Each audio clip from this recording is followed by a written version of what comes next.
ถ่ายรูปตรงนี้ได้บอก ว่าจะใช้จะเจ้า จากไทย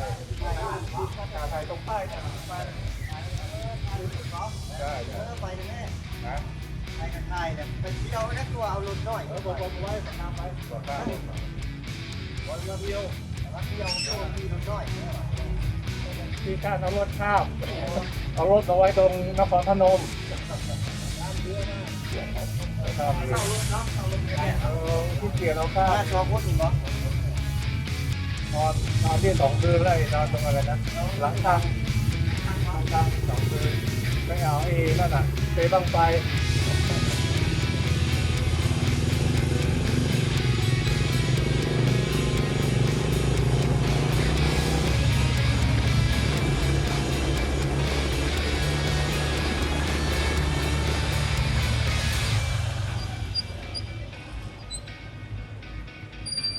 นั่งอยู่ดิ